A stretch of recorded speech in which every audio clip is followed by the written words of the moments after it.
हमारी ग्राम सभा में इस प्रकार का बोर्ड लगाया गया है क्योंकि यहाँ पर लोग बाहर से आते हैं और ज़मीनें खरीदते हैं, फिर अपने रिसोर्ट बनाते हैं, बड़े बड़े पेड़ों को काटते हैं और यहाँ के वातावरण को ख़राब करते हैं।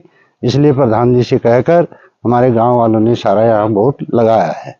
प्रधान जी की बातों को सारे गांव वाले मानते हैं, गांव वाले ही नहीं इलाके वाले भी मानते हैं क्योंकि वो अच्छी लाइन से काम करते हैं।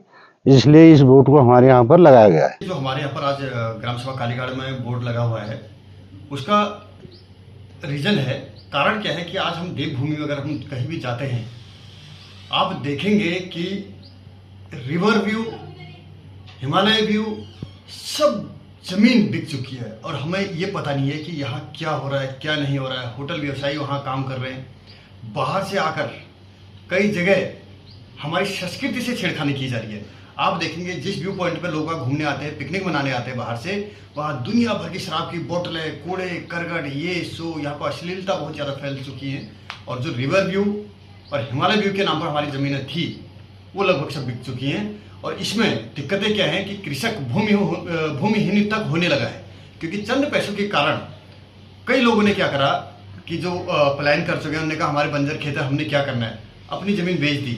जब उनके पास कोई वहाँ आधार ही नहीं रहेगा तो वो वहाँ पर अपने आप को कैसी प्रवृत्ति दिखाएंगे, उनके पास वहाँ क्या बेच रहेगा। तो लोगों ने, कई लोग ऐसे हैं कि जो अपनी पूरी ज़मीन बेच चुके हैं, कुछ लोग ऐसे हैं जो अपनी आधी से ज़्यादा ज़मीन बेच चुके हैं। लेकिन एक समय ऐसा आएगा कि हम देवभूमि के नागरिक रह ही नहीं पाएंगे और कहलाए नहीं जाएंगे।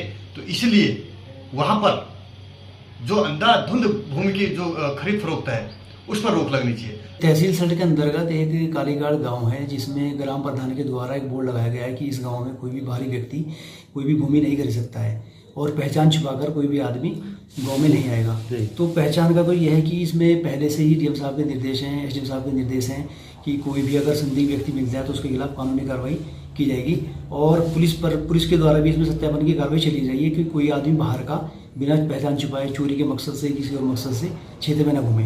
दूसरा एक इनका है कि कोई भी बाहरी व्यक्ति इस गांव में ज़मीन नहीं खरीद सकता है। वो काश्तकारों की अपनी नाप भूमि है, अगर बेचना चाहते हैं बेचें, नहीं बेचना चाहते हैं ना बेचें, कोई रोक नहीं है किसी के लिए।